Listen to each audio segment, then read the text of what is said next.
Ça me semblait tout à fait intéressant. Ouais, j'ai vu que c'était enregistré. Et je suis heureuse de pouvoir représenter l'institution aujourd'hui en ma qualité de chef de pôle régional pour la Bretagne et les Pays de la Loire. Sachant qu'à ce titre, moi je suis particulièrement affectée, en tout cas chargée de d'animer le réseau de nos délégués bénévoles, mais je vais y revenir très rapidement après. Alors, il m'a semblé utile pour débuter un peu mon propos et en essayant d'être la plus brève possible pour pas vous endormir après le repas. Je sais que c'est pas forcément le bon moment pour intervenir, surtout en n'étant pas dans la salle. Mais il me semblerait intéressant de vous rappeler très brièvement, le plus brièvement possible, la place un peu particulière que le défenseur des droits occupe dans le paysage institutionnel et notamment son rôle en matière de défense des droits des usagers des services publics. Parce que malgré 12 ans d'existence aujourd'hui, les actions de notre institution sont assez mal connues, tant du grand public que des professionnels. D'ailleurs, je suppose que certains d'entre vous connaissent peu ou en tout cas mal, ou à tout le moins pas tous les domaines de compétences et les modalités d'intervention de l'institution, alors même qu'on peut, au niveau local, être un acteur des réseaux qui œuvre pour l'accès aux droits de tous et toutes. Donc cette mission d'accès aux droits que l'on mène au niveau institutionnel ne peut pas se mener seule et c'est évident pour nous que s'inscrire dans les dynamiques locales est absolument indispensable pour l'accès aux droits des usagers. En quelques mots, donc, voilà ce que nous sommes. En fait, le défenseur des droits, c'est une autorité qui est prévue par la Constitution de la Ve République, qui a été chargée à partir de 2011 de veiller au respect des droits et des libertés au sens très large, et à ce titre intervient sur 5 domaines de compétences qui recouvrent un grand nombre de situations. Alors tout d'abord, la défense des usagers des services publics. Ensuite, la défense et la promotion des droits de l'enfant, puisque nous accueillons dans notre sein le défenseur des enfants. La lutte contre les discriminations et la promotion de l'égalité. La quatrième mission, c'est le respect de la déontologie de la sécurité, à savoir que toute personne peut nous saisir quand il considère avoir été victime de manquements à la déontologie par des personnes chargées de missions de sécurité publique ou même privée. Et une dernière mission qui est l'orientation et la protection des lanceurs d'alerte. Alors, à l'exception de cette toute dernière mission de protection des lanceurs d'alerte qui a été confiée à l'institution en 2016, en réalité, toutes les missions de l'institution sont héritées de 4 anciennes autorités administratives indépendantes, au rang desquelles on trouvait le médiateur de la République, qui, dès les années 70, avait déjà pour mission de tenter de régler les litiges entre l'administration et les administrés et tenter de régler les litiges en interne à l'administration, si on veut, de manière indépendante, mais en interne à l'administration, et non par les recours administratifs ou contentieux habituels.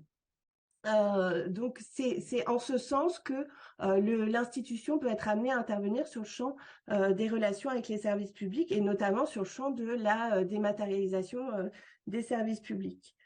Juste pour votre information, pour ceux qui ne l'auraient pas en tête, le défenseur des droits, c'est bien évidemment une institution, mais c'est aussi une personnalité. 3 défenseurs des droits se sont succédés. Monsieur Baudis, lors de la création de l'institution, Monsieur Toubon, qui a fait connaître davantage la structure, et depuis juillet 2020, c'est Madame Claire Hédon, qui est issue du milieu associatif et qui a succédé à Monsieur Toubon pour un mandat de 6 ans. Et à côté de la défenseur des droits, on trouve 4 adjoints, 5 adjoints qui correspondent aux différentes missions de l'institution, et notamment un adjoint qui a un rôle tout particulier, qui est délégué général à la médiation, donc tout particulièrement intéressé sur les problématiques de médiation avec les services publics. Alors, l'institution est complètement indépendante des pouvoirs publics et du monde associatif. C'est vraiment une institution qui se trouve un peu à la charnière, en pivot entre la société civile et les institutions. Et important de noter, de vous rappeler, parce qu'au niveau local, je pense que ça peut être intéressant, c'est que le défenseur des droits, c'est aussi une équipe de salariés. On est 250 agents qui intervenons essentiellement au siège, mais aussi en région, et un réseau de plus de 570 délégués bénévoles aujourd'hui qui interviennent dans le cadre de permanences d'accès aux droits un peu partout sur le territoire et qui peuvent être saisis par les administrés. En Bretagne, alors je ne sais pas si notre réseau est très identifié, mais je pourrais éventuellement vous transmettre les coordonnées ou les liens vers le site internet du défenseur qui mentionne toutes les permanences de nos délégués.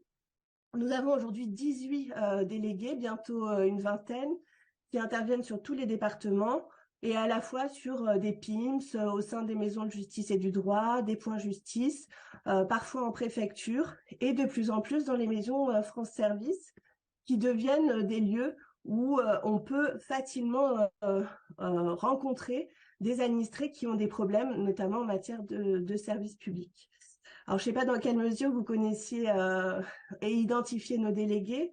Important de noter aussi qu'on est présent également dans les établissements pénitentiaires, ce qui n'est pas sans intérêt sur le sujet qui nous concerne aujourd'hui, puisque les personnes détenues font partie des publics qui ont des difficultés toutes particulières dans le cadre de la transformation numérique de nos institutions.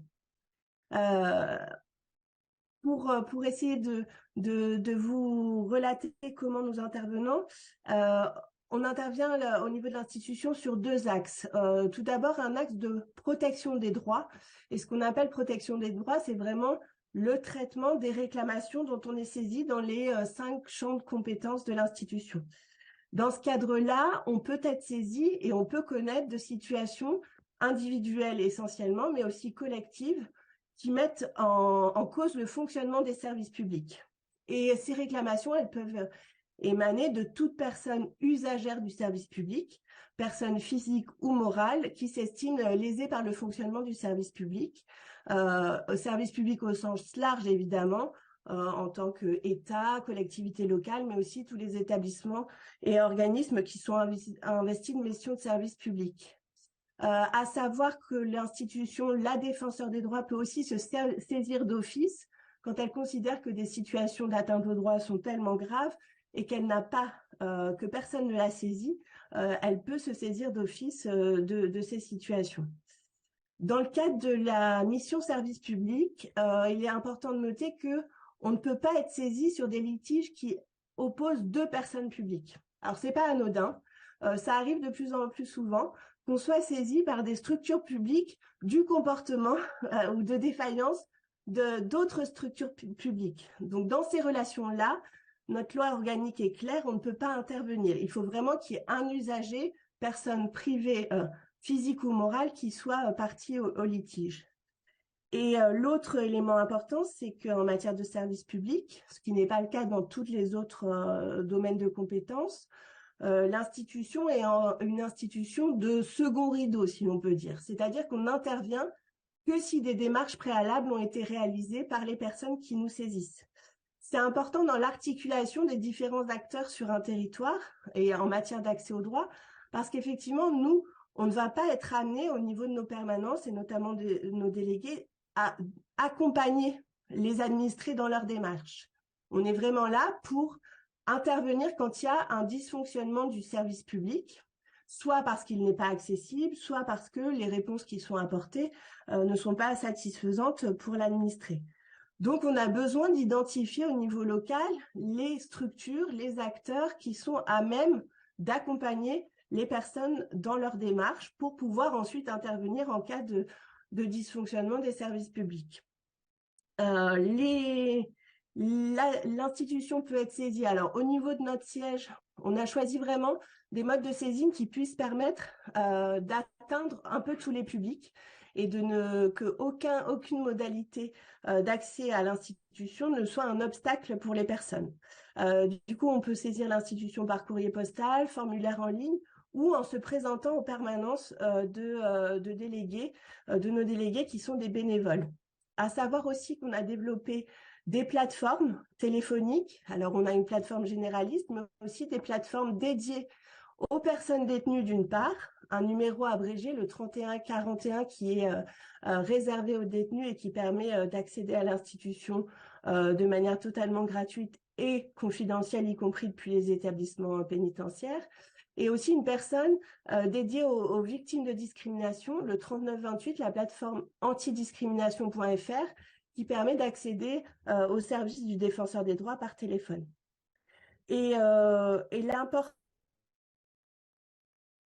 dans le traitement des réclamations, c'est vraiment que le défenseur des droits va pouvoir intervenir tout d'abord en médiation. L'objectif premier va être, notamment au niveau de nos délégués, d'intervenir sur le biais du règlement amiable et tenter de trouver des solutions grâce aux contacts que l'on peut avoir dans les administrations, les bonnes relations qu'on a sur les territoires, tenter de régler les situations à l'amiable. Mais en cas d'impossibilité de médiation ou d'échec des tentatives de règlement amiable parce que les structures mises en cause ou même les réclamants ne souhaitent pas être dans cette démarche, le siège de l'institution peut, lui, intervenir sur un autre mode, sur un mode d'enquête un peu plus approfondi, avec des pouvoirs qui sont assez similaires à ceux des inspections du travail, en allant auditionner les personnes mises en cause, y compris les structures publiques, en demandant des pièces, en faisant des vérifications sur place. Tout ça dans l'objectif de démontrer s'il y a ou non une atteinte au droit, et quand il y a une atteinte au droit, de porter des recommandations individuelles ou générales, voire de présenter des observations devant les tribunaux. C'est important en matière de dématérialisation et d'accès aux services publics, puisque ce n'était pas vraiment du temps du médiateur des modes de fonctionnement qui existaient. Le médiateur de la République, jusqu'en 2011, donc, intervenait exclusivement, et son nom l'indique, par la médiation.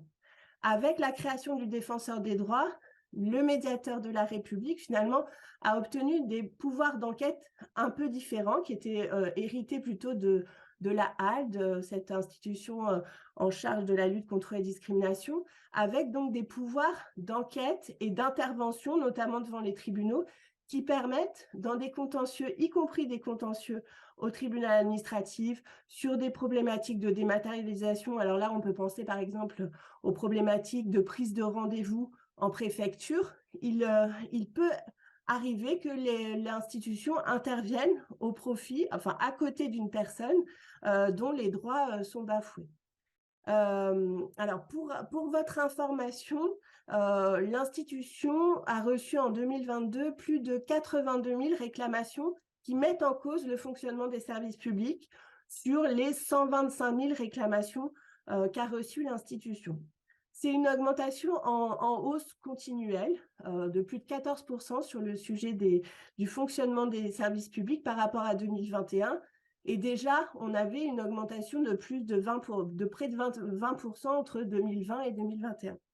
Donc, les sujets de service public sont au cœur de l'activité du défenseur des droits. Ça paraît évident puisque la mission de service public concerne tous les administrés, donc c'est le principal de nos sujets quotidiens. Ces réclamations augmentent. Alors, augmentent continuellement parce qu'il faut être honnête, l'institution est de mieux en mieux connue, notamment au niveau des territoires, comme un acteur, un recours pour les administrés, mais aussi parce que les problématiques d'éloignement du service public, et notamment en lien avec la dématérialisation, continuent à occuper une grande part de nos saisines. Pour la Bretagne, donc on est sur une évolution des chiffres un peu similaire cette année. Alors, pas en numéraire parce que on a à peu près le même nombre de dossiers traités par nos délégués en 2021 et 2022, qui est de l'ordre de un peu plus de 3000 dossiers traités, mais qui s'explique par un manque de délégués, notamment dans le Finistère, où on a eu 2 délégués sur l'équipe de 6 personnes qui sont parties au cours de l'année 2022 et qu'on a peiné à remplacer. Donc, quand même, historiquement, au niveau local, à savoir que nos délégués traitent massivement et en grande majorité des dossiers liés au fonctionnement des services publics. Pour information, dans les Côtes d'Armor, c'est 94% de nos réclamations, 99% de nos réclamations traitées localement, hein, dans le Finistère, 95% en Ille-et-Vilaine et 97% dans le Morbihan. Donc, c'est vraiment des chiffres qui sont révélateurs des difficultés que l'ensemble de la population rencontre avec les services publics aujourd'hui, notamment du fait de la dématérialisation, et on y reviendra un peu après.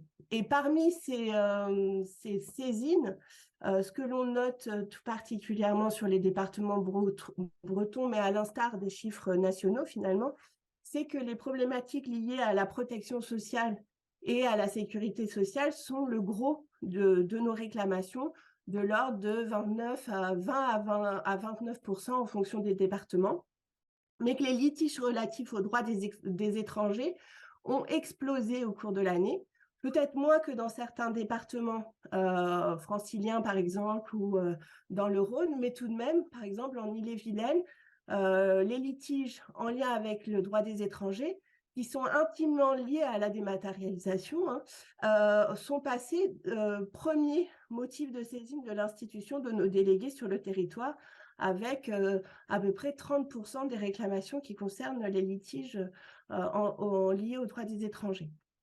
Un deuxième axe d'intervention qui est intéressant, c'est celui de la promotion des droits. Donc, on intervient en protection des droits, c'est-à-dire quand on est saisi, mais on intervient aussi sur la promotion des droits, de sorte que l'institution puisse tout à la fois peser dans le débat public, mais aussi œuvrer pour un meilleur accès des personnes usagères des services publics à leurs droits et lutter contre le non-recours.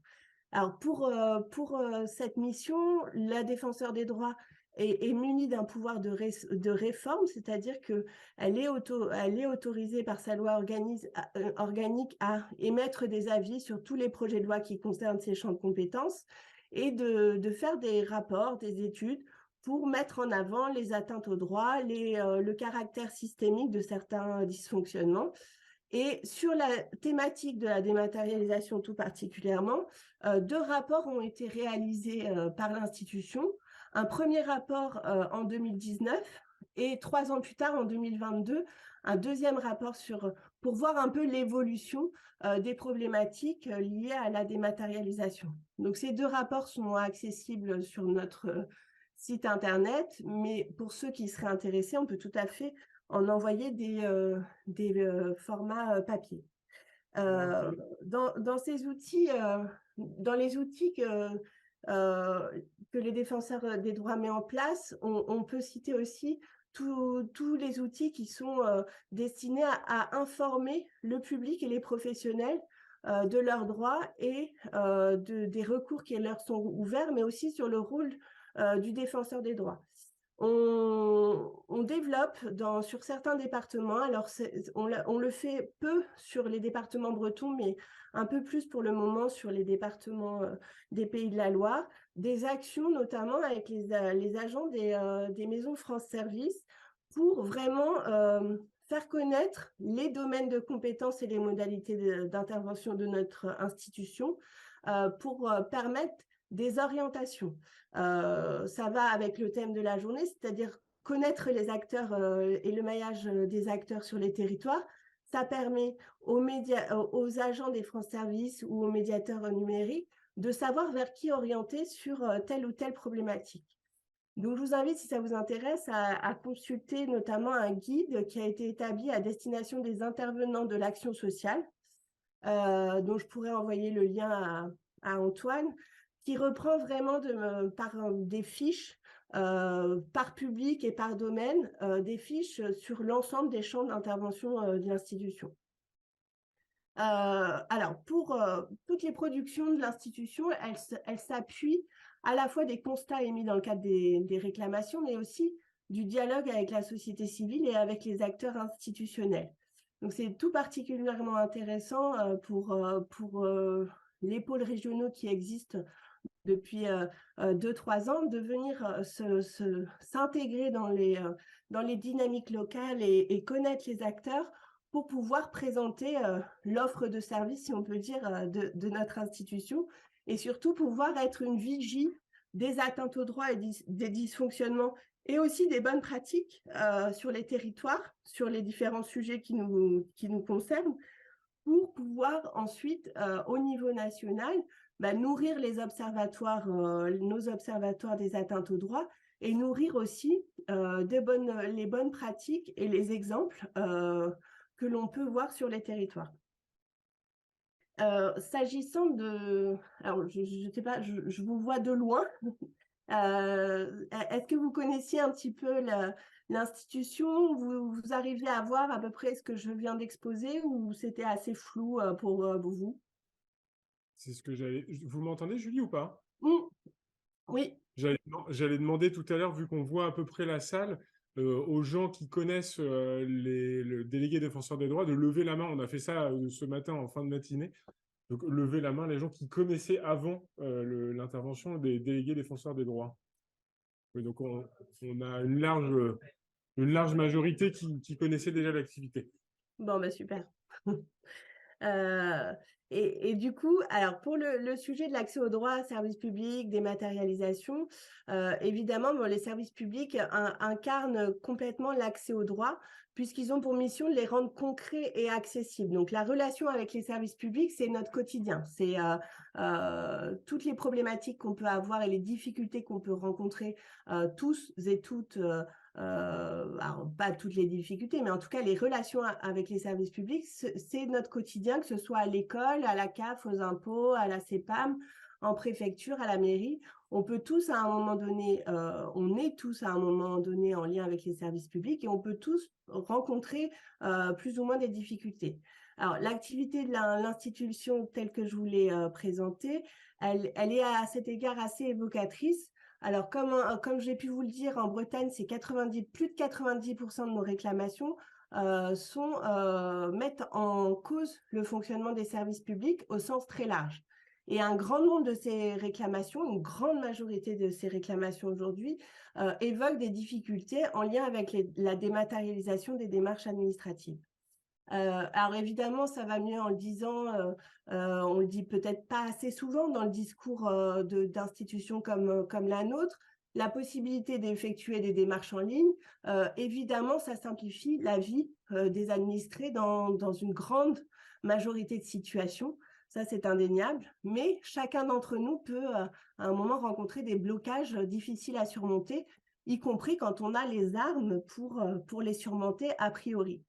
Alors, la transformation numérique de nos administrations a été réalisée, et ça, c'est des constats qui ont été faits en 2019 par l'institution, puis en 2022. Au cours des dernières années, elle a été réalisée vraiment à marche forcée, avec une volonté de dématérialiser vraiment de manière très forte nos institutions, sans toujours avoir évalué les politiques publiques de dématérialisation dans leur globalité, et avec des conséquences évidentes sur l'organisation des services en contact avec les usagers. Qui dit dématérialisation dit bien souvent fermeture des guichets physiques, institutionnels ou réduction des effectifs. Alors cette déshumanisation, comme le dit la défenseure des droits des services publics, se traduit par une dégradation des relations avec les usagers qui ont du mal à obtenir des réponses, et ça peut conduire à terme à la résignation, du non-recours, voire une perte de droits. Alors, je précise évidemment que l'idée là n'est pas de mettre en cause l'action des agents publics eux-mêmes. Évidemment, ce n'est pas le propos, mais plutôt de marquer le manque d'agents publics et leur effacement du fait de la dématérialisation des procédures. On constate notamment que un des points saillants des études, c'est que la dématérialisation s'est accompagnée d'un report systématique sur l'usager des tâches et du coût qui incombait auparavant à l'administration. C'est désormais à l'usager lui-même de s'équiper informatiquement pour faire les démarches, de se former aux usages du numérique, de réaliser lui-même ses démarches en ligne, et le cas échéant de trouver des solutions quand il ne parvient pas à faire fonctionner, à faire ces démarches.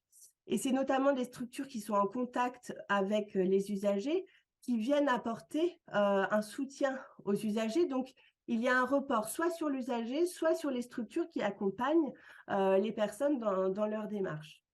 En cas de difficulté, en réalité, l'usager a du mal à trouver des réponses et il en est de même pour ceux et celles qui les contactent, d'où l'intérêt d'avoir des maillages efficaces et efficients d'acteurs pour savoir vers qui on peut réorienter. Alors, souvent, ces constats-là très généraux que vous pourrez voir de manière un peu plus détaillée dans nos rapports conduisent la défenseure des droits à systématiquement recommander au pouvoir public que la voie électronique pour contacter l'administration demeure un droit pour les usagers, mais non pas une obligation. L'idée étant de préserver le multicanal pour éviter que des personnes qui ne sont pas à même d'utiliser l'outil informatique reste sur le côté. En outre, elle recommande régulièrement que ce soit le service public qui s'adapte à l'usager et non l'inverse, pour rebasculer dans le fait que le coût des démarches ne soit pas uniquement sur les usagers, mais redevienne la raison d'être des services publics. Alors, Julie, oui. je me permets juste de vous couper parce qu'on est pile poil dans le bon timing. Est-ce que c'est possible d'avoir... Parce qu'on ne veut pas prendre trop de retard, on a les ateliers qui suivent derrière. Si c'est possible, dans 2-3 minutes, une petite conclusion. Merci. Pas de souci. Donc, du coup, on est saisi. Enfin, la problématique de dématérialisation touche à peu près toutes les catégories sociales, mais évidemment, on constate des difficultés toutes particulières pour certains publics. Alors, les personnes en situation de handicap, les personnes détenues, je l'ai évoqué, les personnes étrangères ou personnes âgées, ou les publics les plus précaires qui sont, alors même que ce sont eux qui ont le plus besoin des services publics. Donc, je vais vous passer les exemples que j'avais prévus, puisque vous les connaissez bien, les problématiques d'accès aux préfectures s'agissant de la dématérialisation des démarches pour obtenir le renouvellement des titres d'identité, mais aussi pour l'accès aux procédures de titres de séjour. La problématique de MaPrimeRénov', qui a été vraiment un sujet sur 2022 et qui reste un sujet très important dans notre activité, puisqu'on est énormément saisi de dysfonctionnement de ce service. Et vraiment, l'institution insiste sur la nécessité notamment de renforcer l'efficacité de la politique d'inclusion numérique en l'inscrivant dans le temps, en lui donnant les moyens et en améliorant la qualité des procédures dématérialisées. Et notamment par rapport au sujet de la journée, c'est de faire en sorte de mieux faire connaître les dispositifs d'accompagnement des usagers, que leurs services soient identifiés et qualifiés et que leur action soit coordonnée, d'où l'intérêt de vous connaître et d'identifier qui peut intervenir sur quel champ. On recommande aussi de créer une filière vraiment réelle des métiers de la médiation numérique et de faire en sorte que le recrutement de ces médiateurs ne soit pas une excuse ou un motif à la fermeture des guichets, chacun ayant son rôle propre, les guichets servant à accéder aux services publics et les médiateurs à accompagner les usagers dans l'utilisation des outils dématérialisés. Et enfin, on salue l'ensemble des actions qui visent à aller vers les publics les plus éloignés des services publics, évidemment, du numérique et de l'accès aux droits, et notamment le travail avec les France Services qui apparaît tout à fait intéressant. Donc voilà ce que je pouvais vous évoquer aujourd'hui. Je vous remercie de votre attention et si vous avez quelques questions, n'hésitez pas.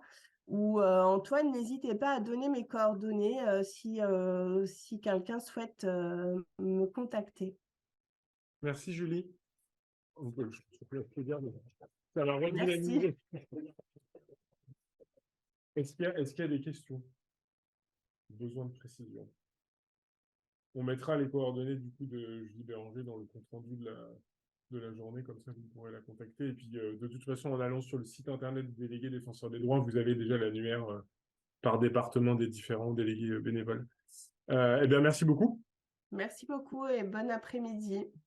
À bientôt, bon après-midi. Au revoir. Au revoir.